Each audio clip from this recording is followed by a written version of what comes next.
Hi. My name is Emily. I'm 27 years old, and honestly, I've always believed my life was just like the lives of thousands of other girls from small towns across America. I was born and raised in Cedar Falls, Iowa. A quiet little place where everyone knows each other, where a quick trip to the grocery store feels like a mini-class reunion, because you're bound to run into someone from school. Our days are predictable: work, evening walks along the river, grocery runs to Walmart, coffee at Dunkin' Donuts. Sometimes it feels like nothing ever changes here. My family? The simplest you could imagine. Dad was a mechanic. He worked at a small garage attached to Casey's General Store gas station. His hands always smelled of motor oil, but his warm smile made me forget about every worry. Mom worked as a nurse in the local clinic. She always came home tired after her shifts, but somehow still had enough energy for both her job and me. Picture this: a Saturday morning. The three of us pile into Dad's old Toyota Corolla, drive to the gas station. He grabs a black coffee with no sugar, Mom gets her latte, and I get my favorite Boston cream donut. It wasn't anything special, but for me, it felt like a little family tradition. And I often thought my life was boring. Comfortably boring. In a town where time moves slowly, I was sure nothing could ever happen that would turn my world upside down. Until one day, it did. All it took was a single phone call. It was late August. Just another Tuesday. I was walking home from the library where I worked as an assistant.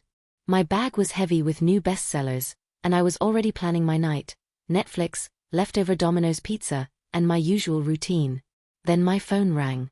A number I didn't recognize popped up on the screen, with a Chicago area code.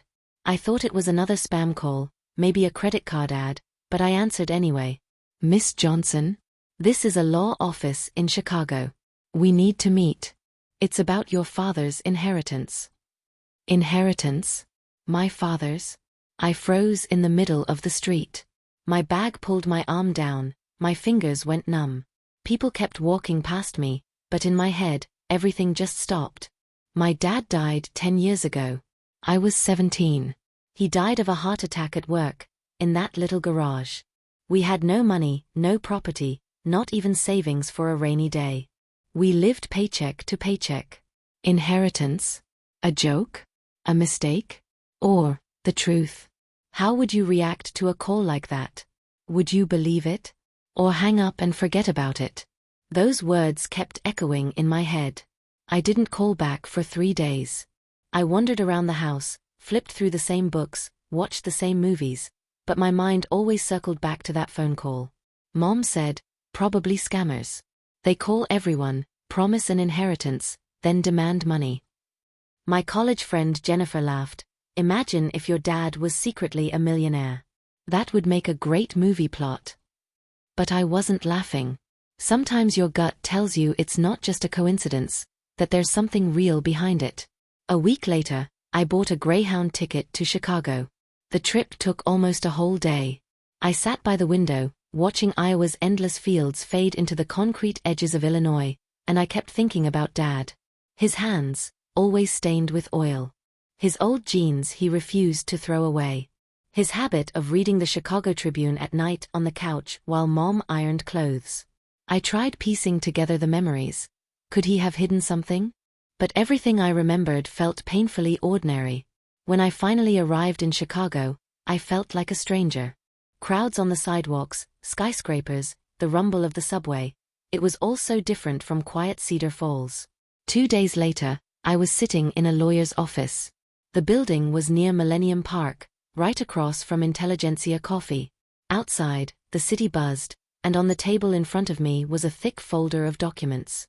The lawyer, a man in his 50s with a gray blazer and a perfectly ironed shirt, looked at me calmly and said, "Your father left you a house in the Chicago suburbs, in Naperville. And also a bank account. With a 6-figure sum." I stared at the papers, unable to breathe. A house? Money? How was that possible? Dad never had extra. His paycheck went straight to bills and groceries. Sometimes Mom had to work side jobs just to make ends meet. Where could 6 figures have come from? Have you ever had a moment when the ground disappears under your feet? When your entire world cracks open, and you don't know whether to feel joy or fear. I felt both. Maybe this was fate's gift. Or maybe the price of something I didn't yet understand. I drove to Naperville, the Chicago suburb where the house my father left me was located. If you've ever been there, you know, the streets are lined with trees, every house looks like it came straight out of a postcard. Red brick walls, white shutters, manicured lawns. Everything looked so unlike my father. Our house in Cedar Falls was simple. Peeling paint on the porch, old chairs on the veranda. But here, in front of me, stood a real Victorian mansion. 3 stories, with an attic and a creaky little gate. When I stepped inside, the first thing I noticed was the smell, old books and wood.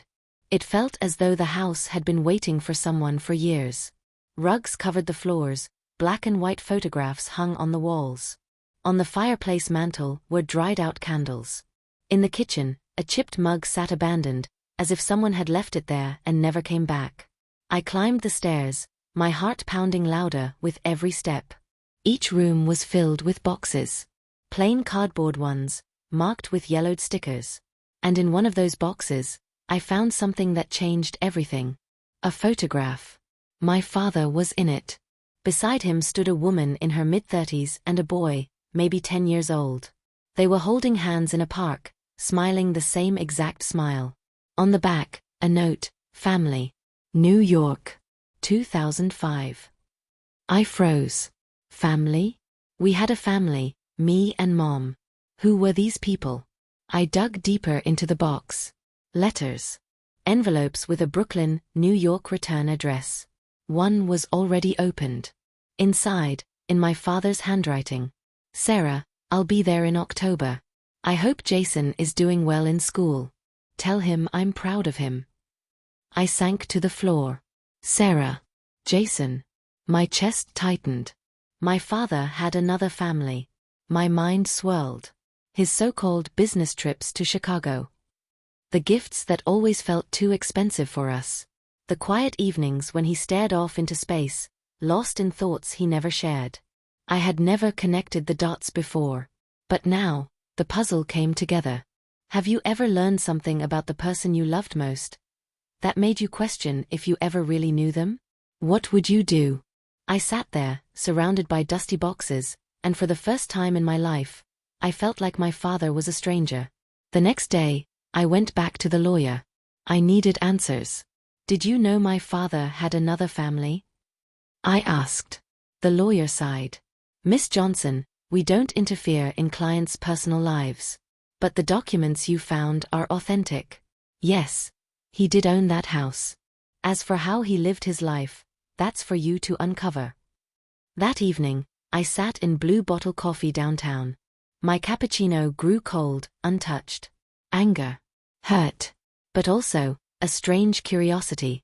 If Sarah and Jason were out there, who were they to me? Enemies? Or family?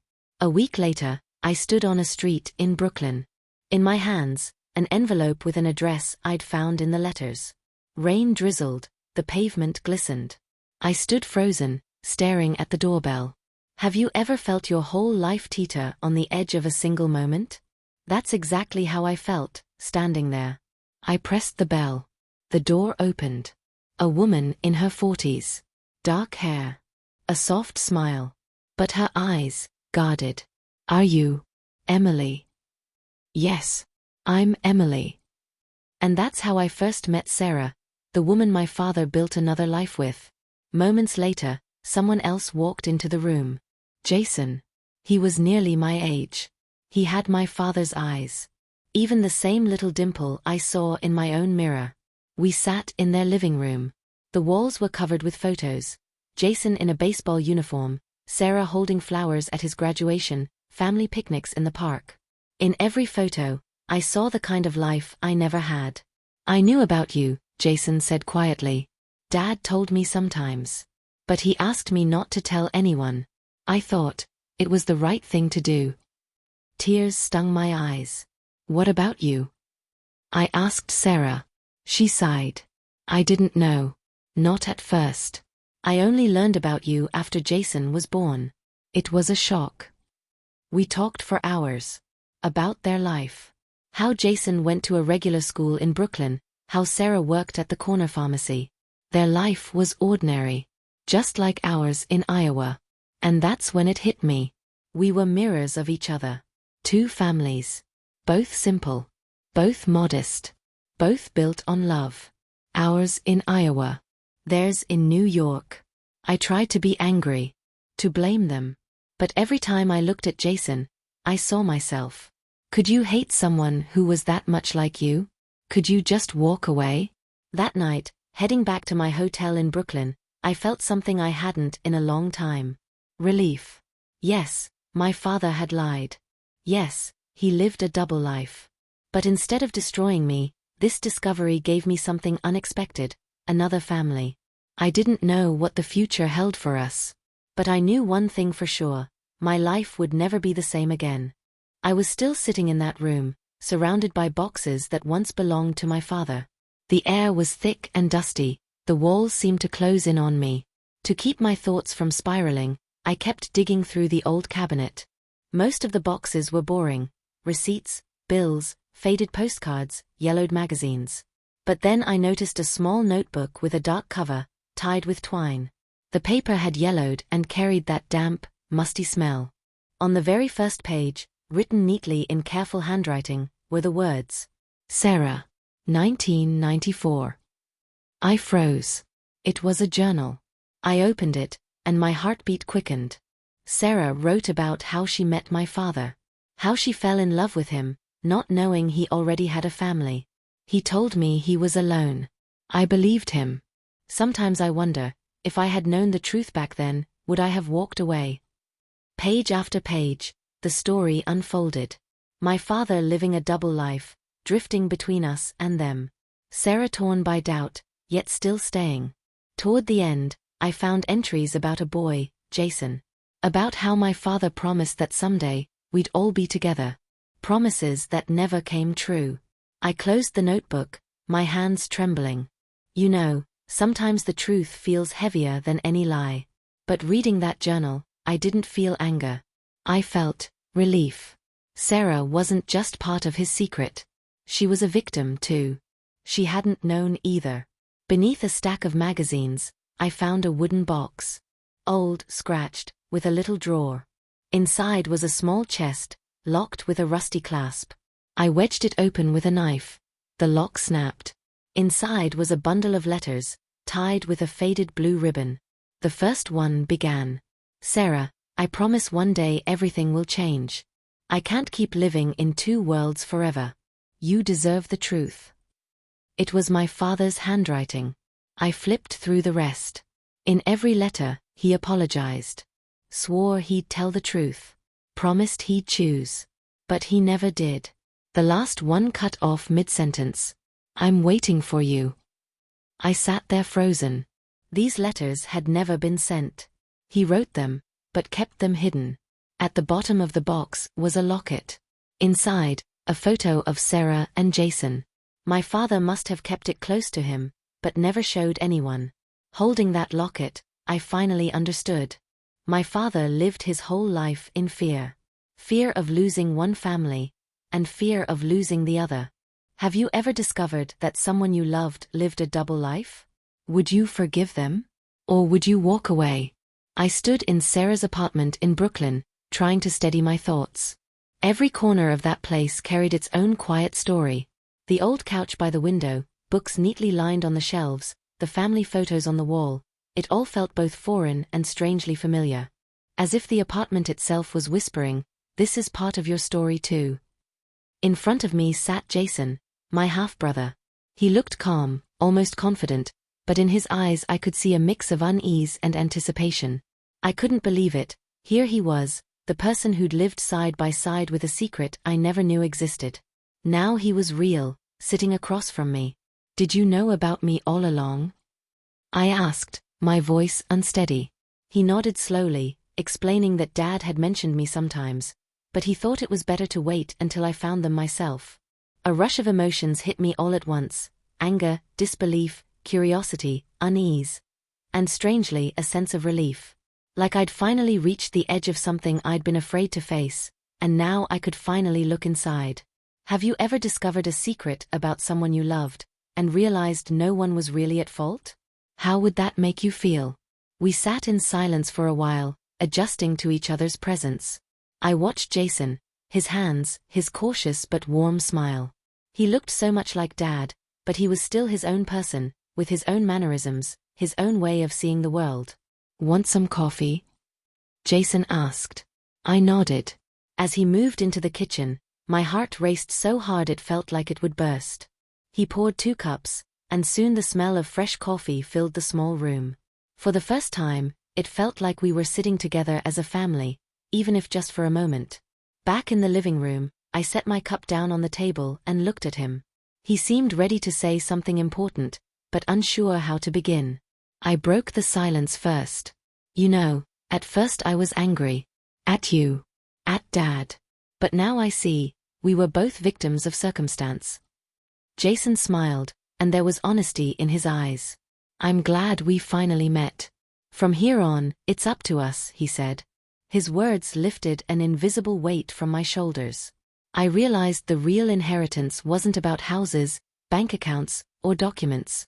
It was about this, about building something real with my brother.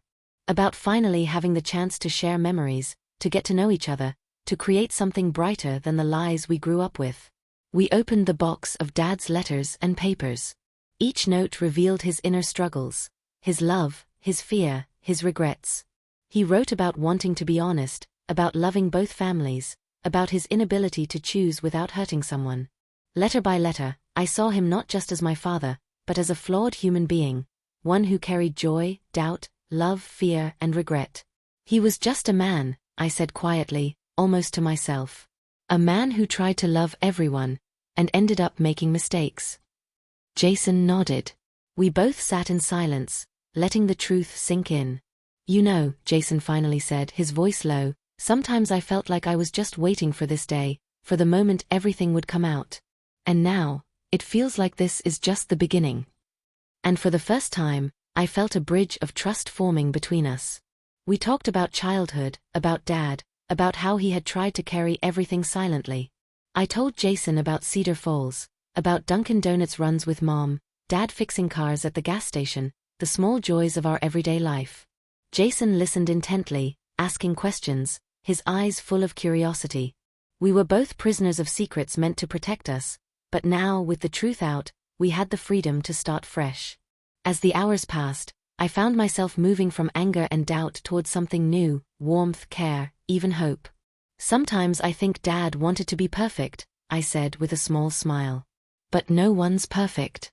And maybe we can still be a family, even if it all started with a lie." And at that moment, I realized, the real inheritance wasn't money or property. It was the chance to finally live honestly, openly, together. The next day I drove back to Naperville, to the house Dad had left me. It sat on a quiet street lined with white fences and tidy flower beds. The air was crisp, autumn leaves still clinging to the trees. When I unlocked the door, a wave of mixed emotions hit me. The house was mine, but it also wasn't. It held echoes of the past, but it also carried the promise of something new. I wandered through the rooms, touching the furniture, the old photos, the shelves lined with Dad's notebooks. In the kitchen, I noticed a stack of Dunkin' Donuts mugs. It felt like a bridge between the life I'd lived in Cedar Falls and the one waiting for me here. I decided to invite Jason and Sarah. When they arrived, Jason paused at the doorway, his eyes scanning the rooms with quiet awe. Sarah smiled softly, brushing her hand over the furniture as though the house itself was fragile. We sat around the kitchen table, sipping coffee and talking. I showed them photos from Cedar Falls, told them stories about Dad, how we used to shop at Walmart, how he'd sit with the Chicago Tribune every morning. Jason laughed, asking questions, and I could feel trust growing between us. "You have so much of him in you," Sarah said gently. "In your smile, the way you hold a cup, even in how you see the world."